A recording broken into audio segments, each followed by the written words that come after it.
জিরোবিট company একটা চোর, একটা চিটিংবাজ, একটা বাটপার।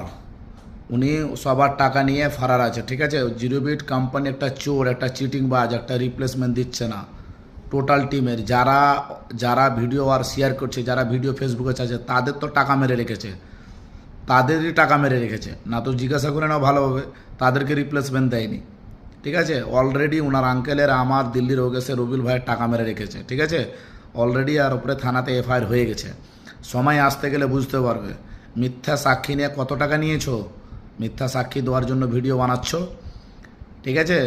মিথ্যা সাক্ষী দিতে গেলেও হিসাব লাগবে, এই দুনিয়াতেও আর ওই দুনিয়াতেও হিসাব লাগবে।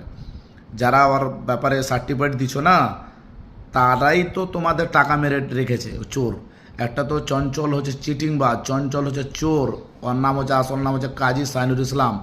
আপনারা জিরোবিট যার কথা শুনে কাজ করছেন, আপনারা চোরের সাথ দিচ্ছেন। আর চোরের সাথে থাকলে কি হয় আমি আর তার বলবো না দাদা, আপনারা নিজেই জানেন। চোরের সাথে থাকলে চোর হবে দাদা, বুঝলেন। তাই আমি রিকোয়েস্ট করছি যে দাদা আপনাদের খাস করে দোকানদার ভাইরাকে বলতে চাই, যে রিকোয়েস্ট করছি যে চোরের মাল মানে বেচবেন না, ঠিক আছে। চোরের মাল বেচলে দাদা রিপ্লেসমেন্ট পাবেন না, আর আপনারাও অপরাধী হবে। যদি চোরের সাথে থাকেন, আপনি যদি চুরি না করেন, চিটিংয়ের সাথে না থাকেন যদি, তাহলে তো আপনাকে চিটিং বলবে না। যদি চিটিংয়ের সাথে যদি থাকেন সাথে তাহলে তো আপনাকে চিটিং বলবে, আপনাকে স্বাভাবিক ফরওয়ার্ড বলবে। এখন ধরেন আমার দুটো বন্ধু চুরি করতে গেছে, তা আমি চুরি করলাম মনে করলাম, আর ও চুরি করলেন না, তো কী বলবে, পাঁচটা লোক দেখালে ওই দুজনই চোর ছিল। তো তাই দাদা বেশি আমি ভিডিওটাকে লম্বা করছি না।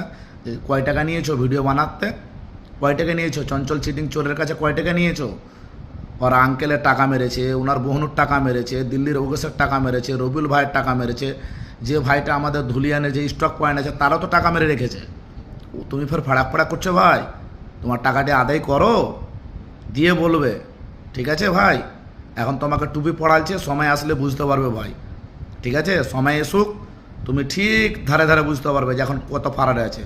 ওরকে ঈদের পরের দিন বিচার হয়েছিল, গ্রামের লোক ওকে মানে থুতু দিয়েছে, ওকে বলেছে তুমি একটা চিটিংবাজ, চঞ্চল চোর, ও একটা চিটিংবাজ। আর ওই চোরের ফটো আমি লাগিয়ে দিচ্ছি, ঠিক আছে জাতি, তোমার ভিডিওতে ফটোতে, ঠিক আছে। ও চোর থেকে সাবধানী থাকবে, ও চোর থেকে দূর থাকবে, না হলে ভাই তোমাদের ইজ্জত থাকবে না ভাই।